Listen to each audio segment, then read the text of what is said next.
What's up, everybody? I'm Ryan Thomas, and welcome to the Thomas Take Sports Podcast, part 2 of today's show as we return from commercial break and just wrapped up my tribute to a great friend, wonderful man, one of the guiding forces of my career, guy that set the tone for me 4 years ago as a 21-year-old kid, wondering what path I was going to take with this crazy world known as sports media or broadcasting or sports writing, sports journalism, whatever you want to call it. Irv Weinstein was the guy that pushed me in one particular direction. And I paid tribute to him as best as I could. And I hope that everybody tunes into it to hear the story as to how I met him, the relationship we had.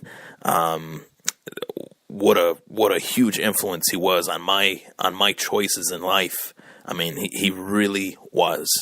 And I'll always remember that man. I mean, how can you not? So, I'm getting choked up. So I got to turn the attention to another sports topic that came to my attention today, actually, upon looking through the phone and getting some messages from colleagues and such.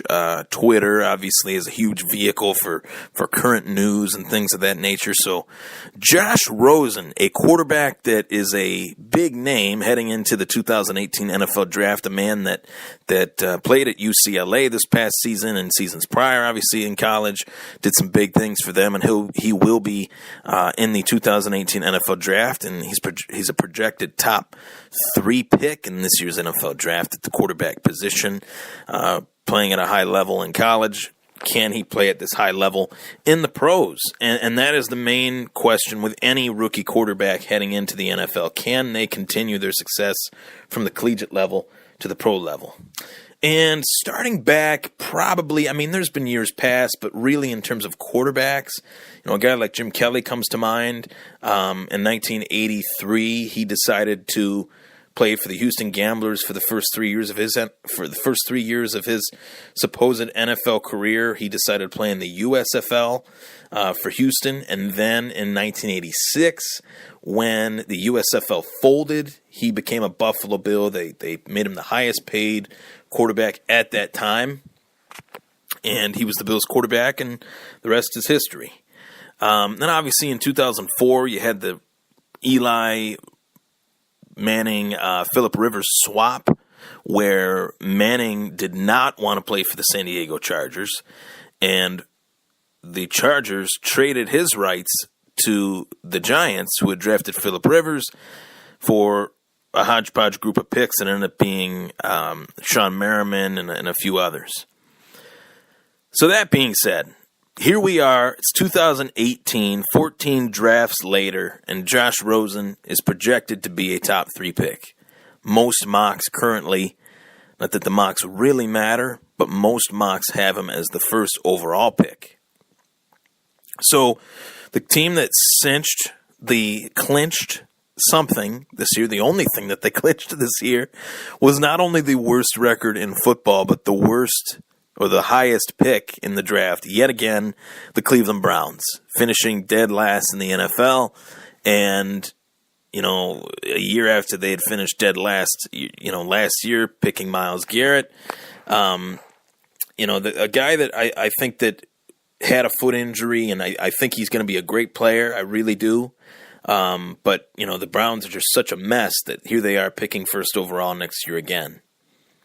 So, being that the Browns drafted DeShone Kizer, will they go that direction again? I think they will, because Kizer was a second-round pick that really was a project, a guy that probably should not have been in the NFL draft last year, probably should have stayed another year at the university known as Notre Dame. But really, he should have stayed in college another year. His college coach, Brian Kelly, said that. The analysts said it. Everyone said it. But DeShone Kizer wanted to be in the NFL. He got it, and he got drafted in the second round by the Cleveland Browns. So will they go that direction? I think they will. If they do, Josh Rosen is projected to be the best quarterback in this draft. And in terms of, quarterbacks that should have, in terms of quarterbacks that should be drafted in the top, Rosen is one of those two guys. The other one I think is Sam Darnold. So let's just say Rosen goes first overall. Josh Rosen stated that he would rather be drafted as a player on a decent team that has a foundation than drafted first overall. Well, buddy, I hate to break it to you, but you just sealed your fate. If I'm a GM, and a quarterback that I am interested in, which there's many reports that the Browns are highly interested in Josh Rosen or Sam Darnold, one of the two, I draft the guy that says he doesn't want to play for me, much like the Chargers did with A.J. Smith drafted Eli Manning and said, well, one of two things. He either won't play here, or we either won't play here and we will trade him for a multitude of picks, or he'll play here. He can take his pick. Obviously, Eli said, I'm not going to play here, and that was that. And they traded him for a multitude of picks and made it a positive situation for their team. I think the Browns will do the exact same thing. They will draft Josh Rosen first overall, whether he wants to play there or not, which he just alluded to the fact that he does not, and they will trade him to a team that has a multitude of picks. What's the one team out there that has a multitude of picks that desperately needs a quarterback? I can name a team, and we'll just leave it at that. Maybe not. The Buffalo Bills. I'm not saying that this is going to happen. I'm not saying that it should happen. I'm saying that there's a case being made here. Something is building towards April. And there's also reports that Sam Darnold said that he has no choice in the matter whether he gets drafted by one team or another. He will play for that team. We'll see about that, Sam. Once you got Drew Rosenhaus as your agent, which is probably going to happen, or let's just say someone that's a little bit, less notorious than Drew Rosenhaus, maybe just somebody that wants to look out for Sam and doesn't want him to be in the dumpster fire that is Cleveland these past few years. Maybe we'll see two quarterbacks refuse to play there. I don't think Cleveland is actually that bad. I think Cleveland actually has pieces that a quarterback should want. Josh Gordon is back. He showed signs of life. Corey Coleman got hurt this year, but he's a talented wideout. You have David Njoku, who was the best tight end going into last year's draft outside of Evan Ingram. Of course, they were like 1A, 1B, depending on how you looked at it.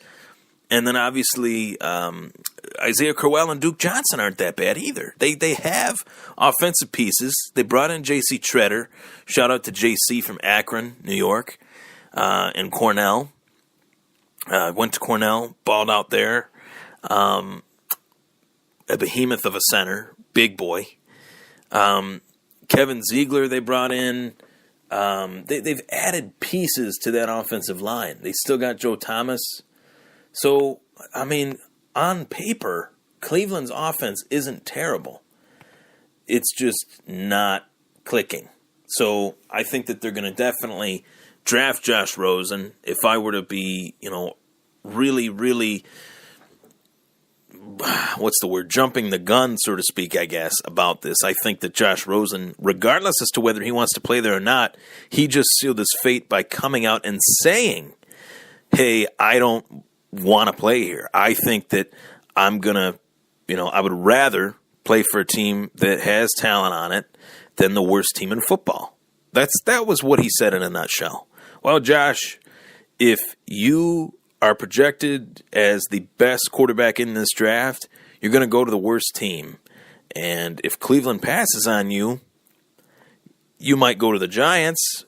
Maybe that is what he's referring to, hoping that the Browns pass on him so that the Giants swoop in and take him. Tyler, good guy Tyler commented, "It sucked he didn't play today." And there's been things that he's done off the field that I'm not really a fan of. I'm not a fan of guys refusing to play in a bowl game.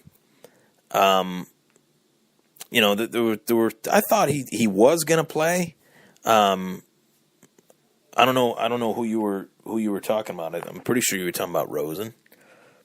I'm not sure.